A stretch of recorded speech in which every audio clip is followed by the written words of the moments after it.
Hi, everyone. This is Rob Roy, and welcome to this edition of Hub Financial Live. Excited to have our all things crypto expert, Brandon Burton, with us today. Let's take a quick look at what's going on with the markets. Obviously, a pretty wild week, volatile week, if you will, in the markets that started on Sunday night and created the futures based on the yen carry trade. And if you're not familiar with what that is, that's where people were borrowing yen to buy dollars or other currencies, not just US dollars. But specifically on the US side, obviously, with the weaker jobless claims numbers last week and the jobs report on Friday, people started to realize, hey, I think that the Fed's going to maybe cut a little more aggressively. The reason that they've been doing the carry trade is because there's a higher interest rate on interest rates over here in the US. And if that's going to go down, they started to unwind the carry trade. And so here's a chart of the yen, and you can see that big spike up that started. So that means to unwind it. If you're borrowing yen, you have to buy them back. So get a big spike up in the yen, and then that sent the dollar moving lower. We were wondering if the dollar was just going to stay pegged at 104 or if we were going to break below it and see what was occurring, if anything, on the dollar moving forward. But that certainly made a movement, and that affected the markets. We had this big downward open. We had moved lower on Friday, and I was wondering if maybe we might bounce up a little bit, but no. Big downward open. You can see the little tick to the left there. We opened near the low of the day, traded up, and then on the previous couple of days, we managed to get back up towards the 10-day moving average. As we are speaking live right now, we are trading right on the 10-day moving average. Can we close above it? Are we going to move up to the 50-day moving average? Are we going to move back down? I talked to our subscribers, alert subscribers at evotrader.com last night. There's two patterns. We could move up to this 50-day moving average and fill the second gap. We've already filled the first one. Perhaps we fill the second one and test the 50-day moving average. But this is a zigzag pattern here, which brings us all the way back down to the previous four. And if you look at that, there you can see the target price would be just below 500. Either one of those scenarios could play out. So at this point in time, you have two qualified patterns. Let the market tell you what to do. Well, all of that volatility that occurred with the yen carry trade, et cetera, also affected the crypto markets. So let's bring in our crypto expert, Brandon, and get him to let us know how it affected it, if it affected it at all. It seemed to, based on the movements, but I can't wait to hear what you have to say about what's going on here in crypto land, Brandon. So welcome. Happy Friday to you. Thanks for being here.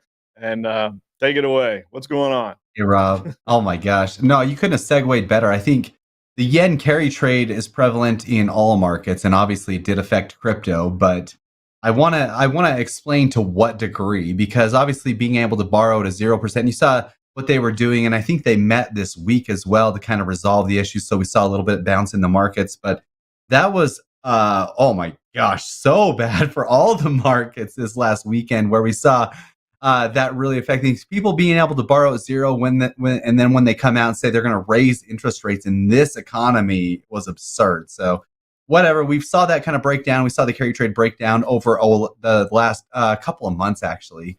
But prior to that, and I know it's been about a month since we talked, there was a lot going on. Donald Trump talked at the Bitcoin conference here in Nashville this last month. But amongst those things, he started to mention a couple of things. And I don't know if you listen to RFK Jr. as well. But the main highlight that we took away from that conference was a Bitcoin strategic reserve. Donald Trump alluded to a stockpile of Bitcoin for the United States, and currently they have just over 200,000 Bitcoin in their coffers. But Cynthia Lummis introduced a bill just right after this conference that would allow the United States to buy 1 million Bitcoin over the next 5 years, purchasing 550 Bitcoin every single day. And currently, right now, 450 Bitcoins being produced every single day. And so this would outpace what the miners are mining. And really, this would bump the price of Bitcoin. But I'm going to tell you to what degree here at the end of all these little slides here. But this is a big deal. And so we had that huge conference. We had this great news. And then the yen carry trade started to break everything down. This last Sunday, everything just fell apart. And honestly, it started crushing things, but there was other things at play here. There's a firm called Jump Trading this Sunday that demolished the markets by dumping Ethereum like crazy. And if you look at the Ethereum chart versus the Bitcoin chart, I'm not going to pull that up now, but there was a lot of things that happened. A record $1 billion in liquidations happened this Sunday in the crypto market. This has never happened before. I saw a single trader, and we pulled this data up. One single trader lost $27 million on one trade where he was just over leveraged to the long side. Because in crypto, and I think we've talked about this before, you can go 4x leverage long, you can even go 100x leverage long if you're that daring. And this guy lost $27 million in one trade, which is crazy. Now, Ryan, I know you showed that slide here, but if you look over at my chart, you talked about these gaps. There's an important thing in crypto called the CME gap now. And the CME gap happened this Sunday right here. This big old gap happened. And anytime you get a CME gap in crypto, typically it will get filled. Like, I don't know what happens, but it will get filled. And you'll notice this happened exactly yesterday. The top of the CME gap, let me go ahead and erase this. But the very top of the CME gap right here got filled yesterday exactly. And then it started coming back down. But there's a reason for this run up that we had here on the chart. And that goes back to a lot of other things that have been brewing. The first thing that I wanted to talk to you about is the Ripple case. This Ripple case has been going on for, 8 years. The SEC's been battling Ripple over the securities and the way that they're trying to sell things, and Ripple and the way it's doing things. And right now they had a $2 billion case against Ripple that they were going to have to pay this $2 billion fine. Yesterday it got resolved. $125 million. So this is a massive loss for the SEC. Or Gary Gensler is failing again. And then you had, this is just yesterday as well, actually. You had Morgan Stanley made it so all of their advisors could go out and pitch crypto, Bitcoin, to all of their people that they manage their money for. Basically $7 trillion in assets that they're going to start selling crypto to, which is no small amount. So if they start selling this everywhere, but Michael Saylor also keep going with his little thing. He is letting MicroStrategy purchase another $2 billion worth of crypto coming up here soon. So they're going to be raising another round. And so all these things started coming out in succession over the last 3 days since Sunday, making the market go up, which obviously it was going to fill that CME gap. But I think these other news things are probably more the reason why all the market's going up. And then I think I might have done this out of order with our guy there running the slides, but FTX, this is the biggest news, finally got approval from their creditors that they can pay back all of them the money owed. Now, this is a little bit hard to understand because with Mt. Gox, and I know that we talked about this a while ago, with Mt. Gox, people lost Bitcoin, and right now they're getting their Bitcoin paid back to them in Bitcoin. So it's called an in-kind exchange. They're getting about 16% of their Bitcoin paid back to them slowly over the next few weeks. They've been paid a little bit, but they're going to be getting paid back, and it's going to be getting paid back in Bitcoin. So people were worried when all this Bitcoin, it was $9 billion worth of Bitcoin that was going to be paid back to these people. We're going to be getting this Bitcoin back because they're worried they were going to go dump it on the market. FTX is a little bit different because they cashed out all of their crypto during that big crash that we experienced in 2021, which is what caused the ultimate bear market that we've experienced over the last 3.5 years, is from this FTX. They dumped everything. And from that dumpage, they got a bunch of cash. So what they're going to be paying their customers back is cash. So there's not going to be another dump when they pay their customers back. In fact, there might be another uptick in the market because now these customers that are crypto friendly already are now going to get $12.7 billion in cash coming up here soon towards the end of the year, that they're most likely going to turn around and go spend it and buy the Bitcoin that they had to get dumped on earlier because they want their Bitcoin back. So this just got approved yesterday in the courts. So obviously another uptick. We saw the biggest, I think it's the biggest yearly candle in Bitcoin. If we look at my chart here, we see, I don't know if we can measure this, but I think it was 11% Bitcoin jumped yesterday alone, on the day, which is absolutely absurd to see that big of a candle. So everybody liked that FTX news. We've seen a major comeback for Bitcoin, and I still think we're right on track here. Towards the end of the year to be back on pace for $80,000 Bitcoin.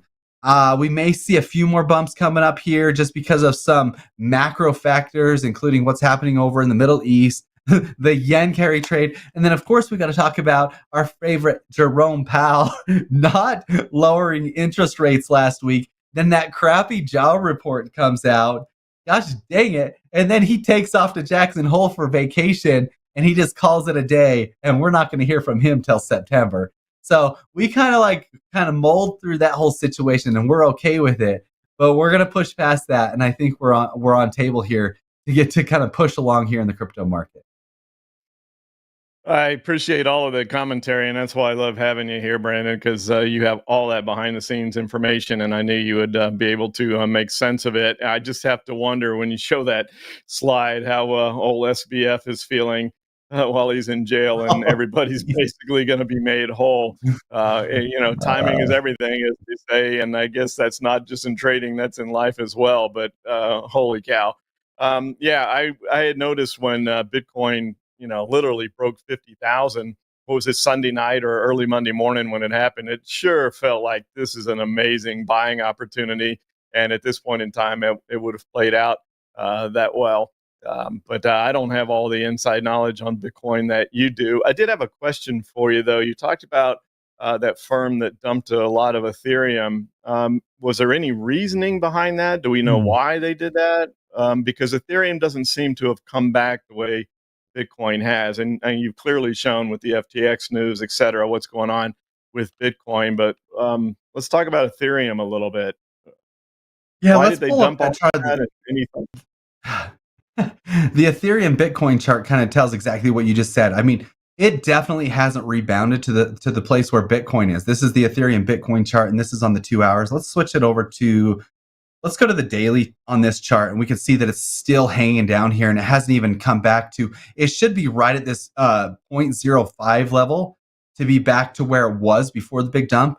But it dropped double what Bitcoin did, and the reason Jump Trading was selling all their Ethereum was, well, I guess there's a couple theories. One, they think they're getting out of the crypto industry completely. Now, Jump Trading is a market maker. And this company was involved heavily in the Terra Luna crash as well. They were trying to hold the peg with the Terra Luna. When that whole thing crashed, they helped them do that. And there was a whole bunch of scammy messages. So these guys are under investigation by the CFTC as well. And so these guys might be selling to either one, pay a bunch of fines that they have, two, to abandon crypto altogether and just go into stablecoin, or number three, I've seen some rumors say they're bailing on Ethereum and going to another chain. And number three is very 2% chance for me.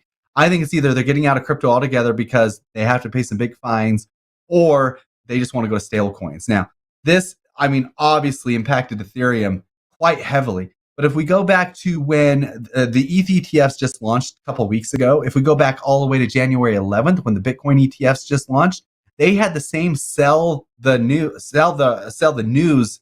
event happen with the Bitcoin ETFs. So we could be seeing that play out as well, where this ETH ETF got approved, and now this just is more of sell the news type of thing on the ETH side of things, and it will coil like a spring and come back.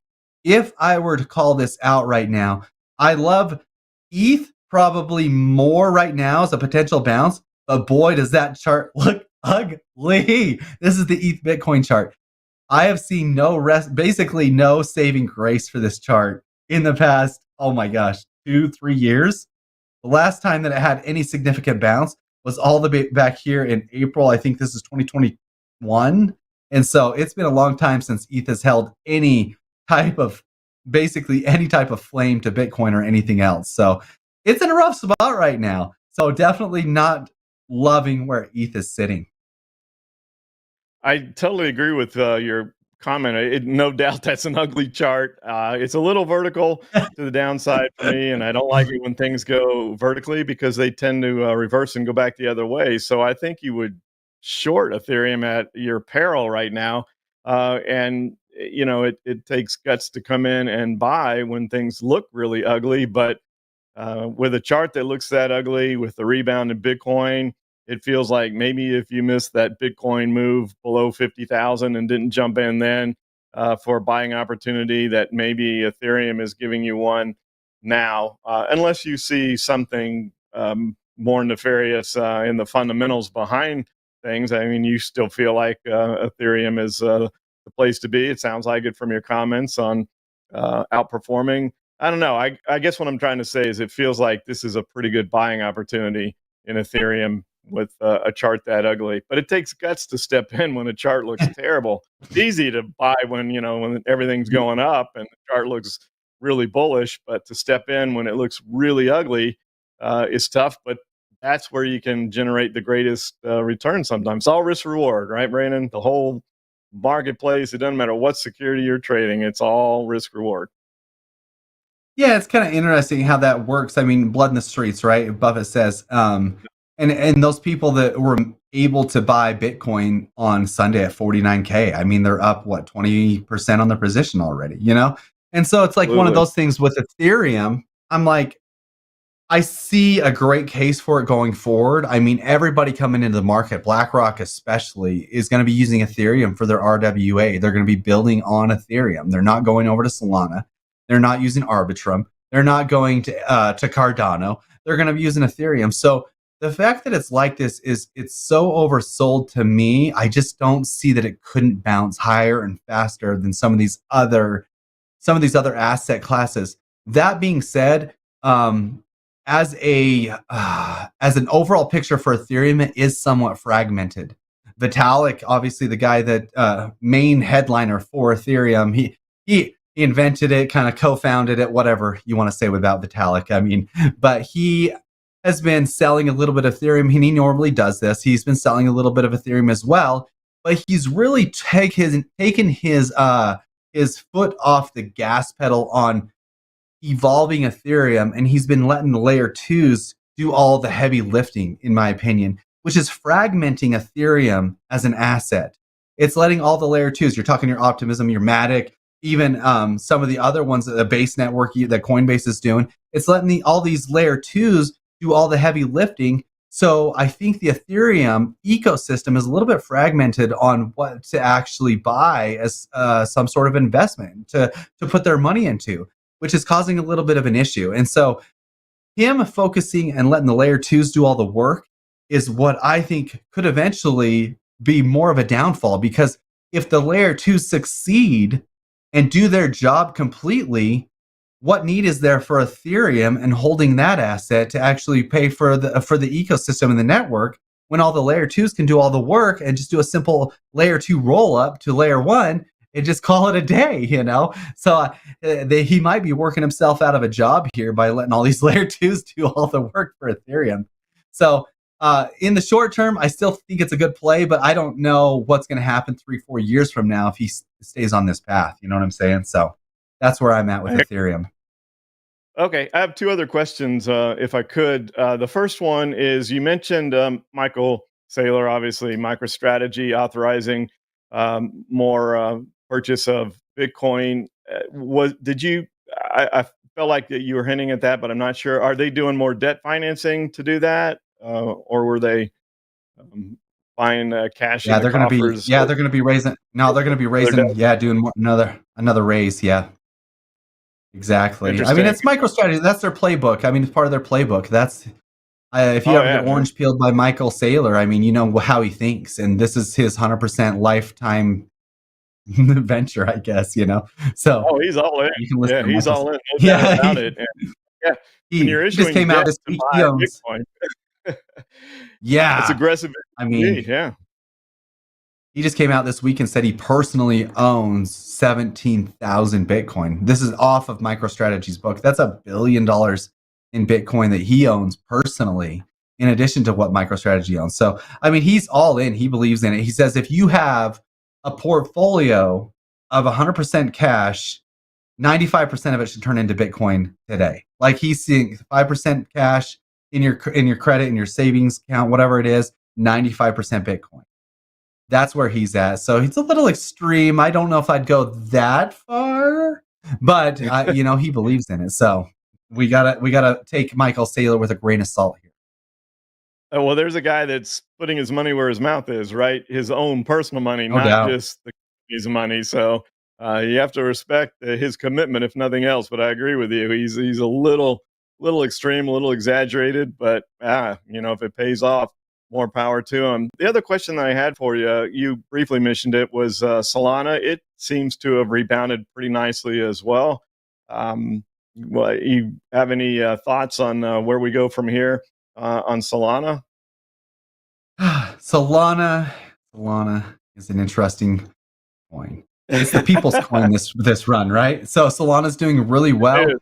Yeah, that's why I actually wanted to bring it up. diversified. Yeah, I've diversified a lot of my Ethereum into Solana.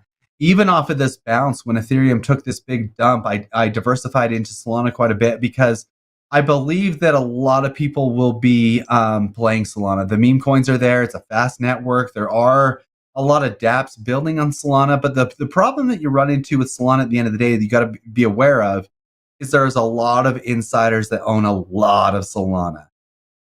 So at any point, if those insiders decide that's their day or that's their price point or whatever, be weary of that situation.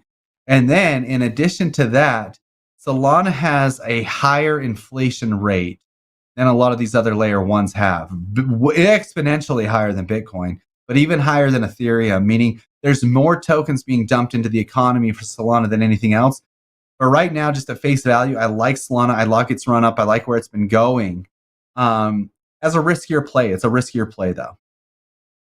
Understood. So I lied. I got one more question. So is Cardano dead now, or is that a great buying opportunity? Because it's performed probably the worst of all the charts that we've looked at. It hasn't done much at all.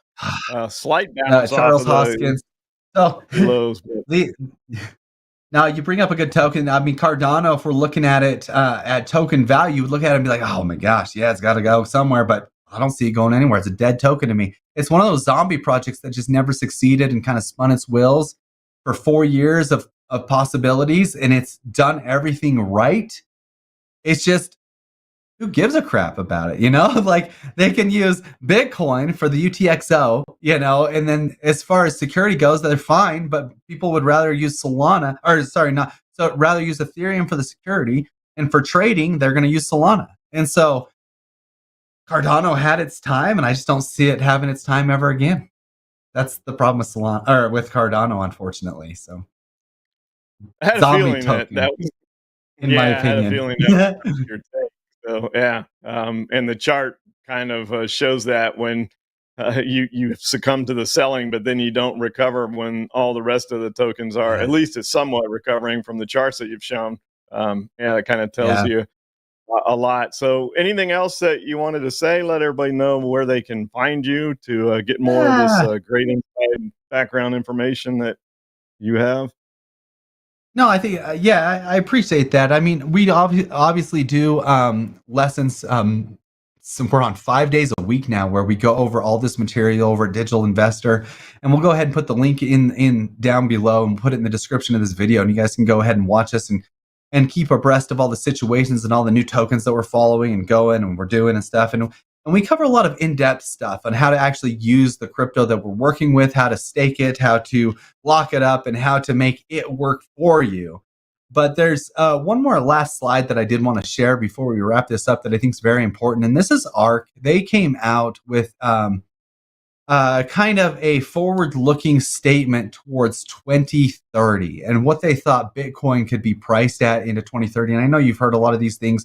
Michael Saylor, he's a lot more optimistic than even this, but they kind of broke down what's going to contribute to the price of Bitcoin and why it's going to be $1 million per token in 2030. And the one that I wanted to point out is the National State Treasury. And that's the third thing that you'll see on this chart here. It's kind of a light blue, and I know it's kind of really hard to see, but it makes up such a small percentage of what could actually contribute to the price of Bitcoin being $1 million a coin. But the reason that I bring this up is because when Donald Trump talked about this being a strategic reserve asset. And Cynthia Lumens proposed that bill for it being a strategic reserve asset. Everybody's super excited. But ARK goes through and says, well, that's not actually going to contribute to the price of Bitcoin rising that much, because that's going to be the first domino that actually causes everything else to happen. And so, why that's important is because as soon as the United States says, yes, we're going to put this on our books, guess what's going to happen? Every single country around the world is going to do the exact same thing. They're going to follow suit.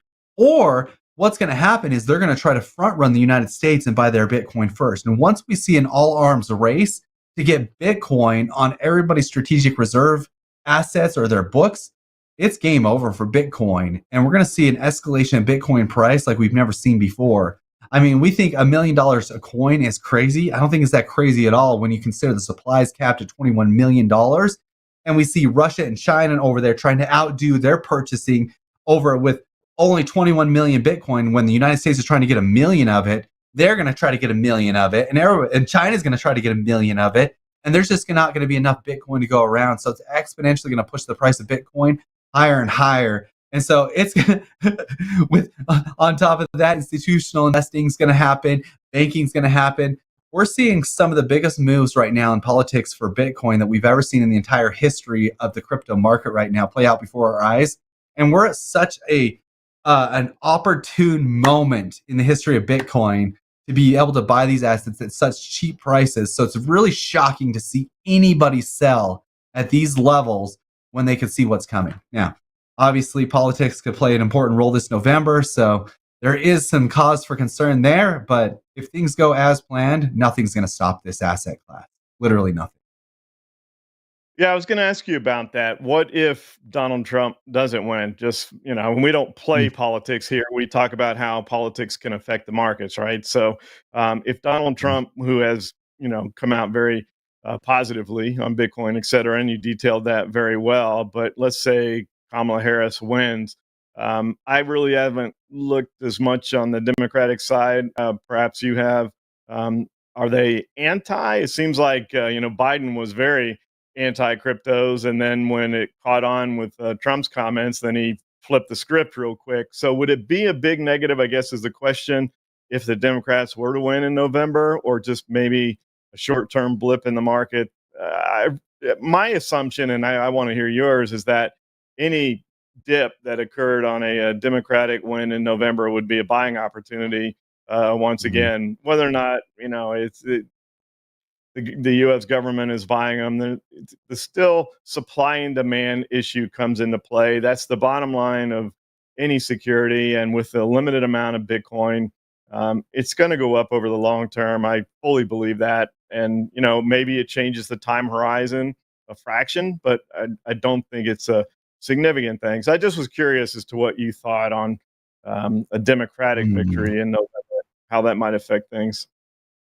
Yeah, that's a great take, and I agree with you. And I don't want to get political either. There's a lot to this, and there's a lot of play here just because of I guess what's being talked about. And so, yeah, you're right. Biden, he was anti-crypto, or his administration's anti-crypto, which has led to a lot of failures with the SEC and a lot of what you're seeing, what happened with the Ripple case and other things, because they're just on the wrong side of crypto, in my opinion. So yesterday, the Democratic side met, even though Ms. Harris didn't show up, the Democratic side met with a lot of crypto.